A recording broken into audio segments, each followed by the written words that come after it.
Scabies হলো এক ধরনের সংক্রামক চর্মরোগ যা হয় একটি অতি ক্ষুদ্র পরজীবী সারকোপ্টেস স্ক্যাবি ভার হোমিনিস দ্বারা।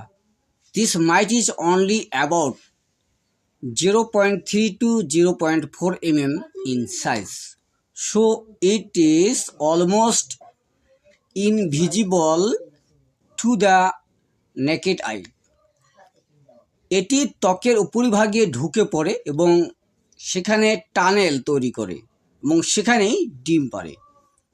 এ মাইট থেকে শরীরে ইমিউন রেসপন্স শুরু হয়, যার ফলে প্রচণ্ড চুলকানি এবং র্যাশ তৈরি হয়। এবার আমরা জানব টাইপ অফ স্ক্যাবিস। স্ক্যাবিসের প্রকারভেদ কী? ক্লাসিক্যাল স্ক্যাবিস, সাধারণত এই ধরনের স্ক্যাবিস সবচেয়ে বেশি দেখা দেয়। এরপর হচ্ছে নুডালার স্ক্যাবিক্স। এই নডিউল বা নুডালার স্ক্যাবিক্স ত্বকে গাঁঠ বা নডিউল তৈরি হয়, বিশেষত যৌনাঙ্গে তৈরি হয়ে থাকে। ক্রাস্টেড স্ক্যাবিক্স, দুর্বল রোগ প্রতিরোধ ক্ষমতা সম্পন্ন ব্যক্তিদের এটা হয়ে থাকে। ত্বকে ঘন স্কেল তৈরি হয়, হাই কন্টেজিয়াস প্রবলেমটি দেখা দেয়। এরপর ইনফ্যান্টিল স্ক্যাবিক্স, শিশুদের মধ্যে বিশেষত লক্ষণসহ বিশেষ লক্ষণসহ শিশুদের এই স্ক্যাবিস দেখা দেয়। মুখমণ্ডল ও তালুতে র্যাশ উঠতে পারে। এবার আমরা জানব এই স্ক্যাবিসের সিমটমসমূহ কী। প্রচণ্ড চুলকানি, প্রচুর চুলকানি থাকে, চুলকায়। র্যাশের চেয়ে বেশি কষ্ট দেয় এই চুলকানি, যা রাতে বেশি হয়ে থাকে। এটি শরীরের সমস্ত জায়গায় ছড়িয়ে পড়ে যেতে পারে। এই চুলকানি এবং র্যাশ সমস্ত শরীরে কিন্তু দ্রুত ছড়িয়ে পড়তে পারে। ত্বকে সাদা রেখা বা গর্ত দেখা দিতে পারে।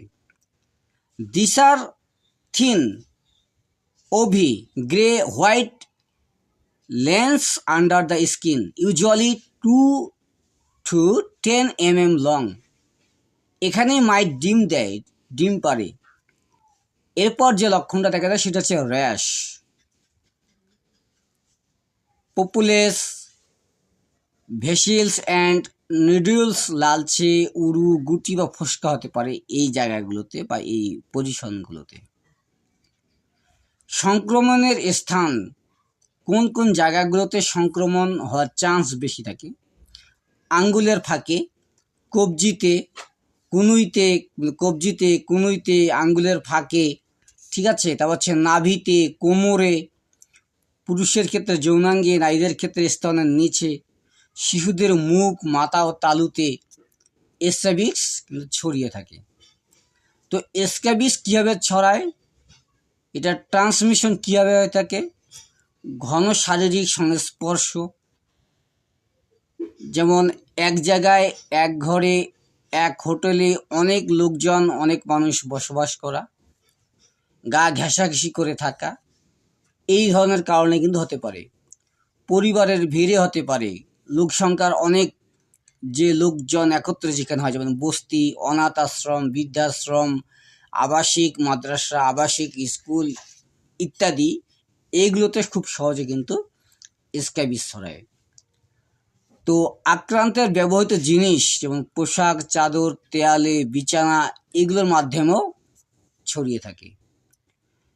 তো এটার ডায়াগনোসিস কি? ক্লিনিক্যাল হিস্টোরি প্লাস ফিজিক্যাল এক্সামিনেশনের মাধ্যমে, best on stitching pattern, rash, location, এইসবের মাধ্যমে এটা ডায়াগনস্টিক হয়ে থাকে।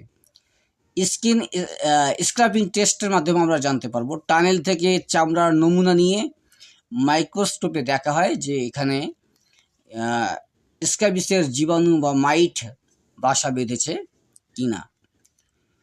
ইঙ্ক টেস্ট বা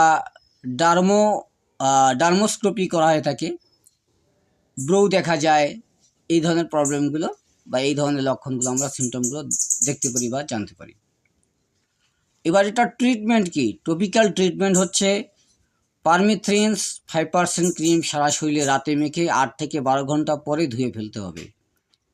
এরপর হচ্ছে সালফার অয়েনমেন্ট 5 থেকে 10%, শিশু ও গর্ভবতীদের জন্য বিকল্প ব্যবস্থা।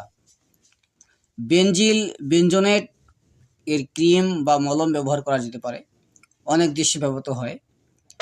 এবার ক্লোটামিটন বা লিনডেন্স এইগুলো ব্যবহার করা যেতে পারে, সেকেন্ড লাইন চয়েস হতে পারে। ওরাল ট্রিটমেন্টও আমরা দিতে পারি, যে ইনভারমেট্রিন 200 mg পার কেজি, ক্রাস্টেড বা সেভারেসকে বেশি আমরা এটা সাজেস্ট করতে পারি। 2 বার খেতে হয় 7 থেকে 10 দিন ব্যবধানে। সুপারভিট থেরাপি দেওয়া যেতে পারে। অ্যান্টিহিস্টামিনস চুলকানি কমাতে দেওয়া যেতে পারে। অ্যান্টিবায়োটিক যদি সেকেন্ডারি ব্যাকটেরিয়াল ইনফেকশন হয়ে থাকে তাহলে দেওয়া যেতে পারে। প্রতিরোধ ও নিয়ন্ত্রণের জন্য অবশ্যই আমাদের যথাযথ ব্যবস্থা গ্রহণ করতে হবে। Treat all clothes contracts even if they are asymptomatic. Clean clothes, bedding and towel in hot water at least 60 degrees Celsius. Dry on high heat or iron them. Avoid physical contact with infected person. Maintain personal hygiene and environmental cleanliness. এইগুলো অবশ্যই maintain করে চলতে হবে। বিশেষ দ্রবষ্ট হচ্ছে চিকিৎসা ক্ষেত্রে চুলকানি কিছুদিন থাকতে পারে, এটি অ্যালার্জিক রেসপন্সের কারণে রোগ নয়। পুনরায় আক্রান্ত হয় এড়াতে পরিবারের সকলকে একসঙ্গে চিকিৎসা নিতে হবে।